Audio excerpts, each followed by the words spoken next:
Oshkosh Bagosh. Let's play hardball.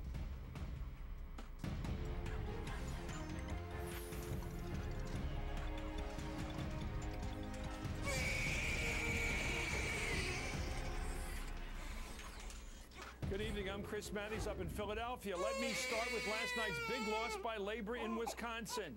I've got some questions. Why did 2 out of 5 union families vote against the recall? If labor is united, why didn't they vote united? Was it because 60% of the voters, 3 in 5, think recalls should be reserved for official misconduct? Finally, was the victory by the Republican governor a preview of the presidential election?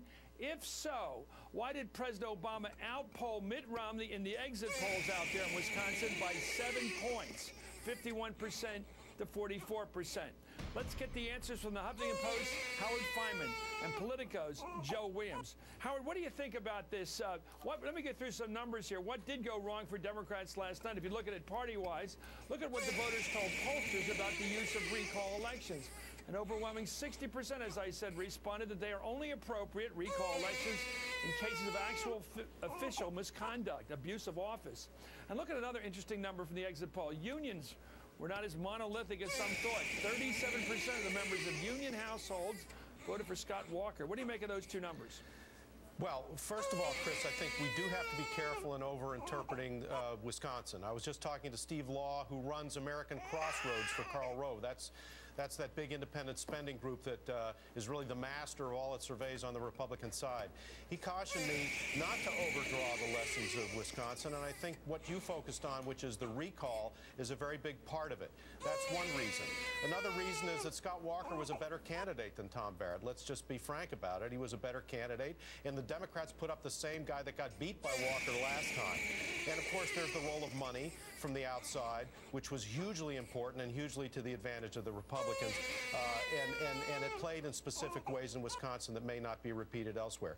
That's the good news for the Democrats. The bad news for the Democrats is that the Republicans, I think, feel they found a wedge issue here, Chris, that they can divide the labor movement, or what's left of the labor movement, between public employee unions and non-public employee unions. And if they focus on benefits that public employee unions get, as opposed to focusing on collective bargaining rights, which a majority of Americans still believe in, that they can force the Democrats to, as Law said to me, to defend the indefensible, which are some of the pensions and benefits that public employees have amassed over recent years. Mitt Romney talked about this today in analyzing Wisconsin. I predict you can expect Republicans from Mitt Romney on down to focus on public employees. Even though they're risks, they're going to do it. Let's go to Joe Williams. Same question. And Howard's focusing on the number that I'm fascinated by. 37% of families that have a union member, a member of an organized labor union in their family, voted with Walker, the Republican, in this issue, which was supposed to be a whole campaign about the rights of labor. That's right. Well, and I also think that another factor here is if the election had been held in the early months of 2011, when this issue really started to take fire, when people were occupying the State House, when there were people in the streets, it's almost certain that the outcome probably would have been different. But you had a cooling off period between then and between when the Democrats selected a candidate. All that time, Walker had to make his case to the public, gather independent money, gather outside money, and then mount a very aggressive campaign against Barrett. Conversely, Barrett only had a couple of months rather, to not only secure the nomination but also raise money. Not a lot of time to do that. The Democrats are feeling that the money advantage was just too big to overcome, that they feel very good about the organized labor movement, but it does show some signs of fraying, as Howard mentioned. Joe, you're dodging my question. Why did union households, almost 2 in 5, vote against what was supposed to be a union vote? Well, I think also because of public sector unions and private sector unions, it's kind of a battle. I mean, we're looking at private sector unions where barely 10% of the working public are members of unions today. And even those unions have different interests than public sector unions, especially when framed politically on the issue of spending and spending of tax money.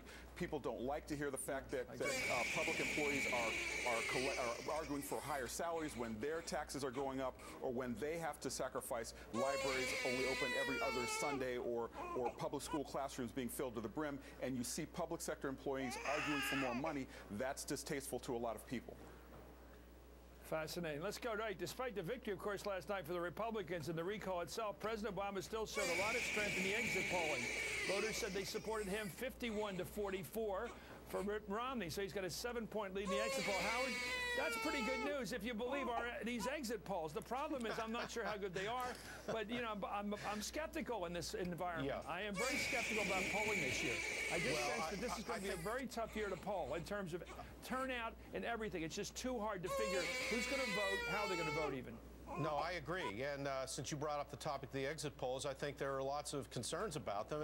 And why? We want to know why. One reason is, I think in Wisconsin, I was astonished, if you believe the exit polls, in how firmly and strongly people are divided.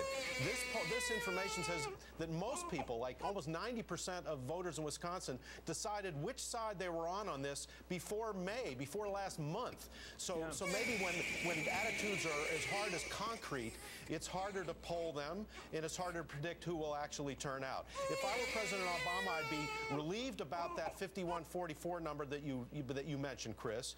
But I would be concerned in a way about another number in there, or at least interested in it, in which 18% of the people who voted for Scott Walker said that they would support President Obama for re-election. So the question is, how does the president reassure those people and make sure he keeps that 18% of Walker supporters so that he can win Wisconsin? And this is exactly what the Republicans are going to try to do. They're going to try to force Barack Obama to defend public employee pensions and benefits, defend public employee unions, which has another benefit for the Republicans. It takes attention away from the fact that it was the Republican Congress and the Republican president that's primarily responsible for the huge increases of the federal debt and deficit before Barack Obama ever came into office. This is a wedge issue of their dreams, and they're going to push it. Well, I think the logic on so forcing many him riffs. Well, and I think the logic on forcing him to defend pensions and benefits, I think the way you defend that is by saying that these pensions and these benefits are contributors to the economy. If people have money in their pockets, money that they've earned, by the way, or that the public sectors have agreed to under legitimate bargaining, under legitimate contracts, that puts money in people's pockets. That money creates demand when people go out and spend it, and it stimulates the economy. The problem is that does not fit on a bumper sticker. That's logic that takes a little too much explaining to do. So I think Howard is right in that if the Republicans force the president to defend on that issue, it's going to be very, very difficult. But conversely, if you have him talking about why this is important, why people need to have higher wages because wages have been stagnant for so long, and public sector employees deliver very good services, cops, firefighters, the top line suggestions that they always talk about, this could be something that people could more easily relate to. Okay, and a lot of things. The other thing to remember is that a lot of these riffs of reductions in state and local employees over the last couple of years, which is the real reason why we have an unemployment problem, as private sector employment's going up. It's public sector that's been going down. It's because of the terrible economy this president inherited. Well, anyway, Governor Walker had some advice. He won this thing. Here's his advice for Mitt Romney today when he was interviewed by Chuck Todd of NBC. Let's watch. They're hungry for people to say, you know, I don't care about the next election. I care about the next generation, and here's what I'm going to do to fix it. The key for Governor Romney to be competitive enough to win is I think he's got to lay out a clear platform, something similar to what our friend Paul Ryan has done. Then, Howard, here it is, the same old song. People care about the future, not who's responsible for the past. Both Romney, and here he is, Romney's booster, Walker, who won yesterday, saying, you got to talk the future, not complain about the past. Yeah, well, you got to talk about how people are going to get jobs. And, of course, one of the ironies here is that the president tried to get another jobs bill through. The Congress refused to do it, and that resulted in a lot of cutbacks in state and local spending that is resulting in the pressure on the public employees. So the Republicans are coming at the president from all directions at once here on this, and they're going to try to make it difficult for him. By the way, on Scott Walker, I think, said in the last days of the campaign that he would rule out seeking or wanting to be on the ticket with Mitt Romney. But the Scott Walker that I saw in his victory statement last night and again this morning seemed like a guy who had an awful lot of advice to give to Mitt Romney and would probably like to give it at close range.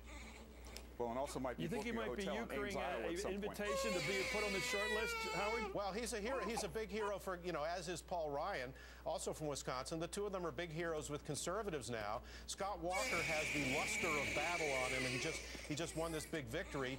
And the conservatives are saying that he's the guy who showed the way forward.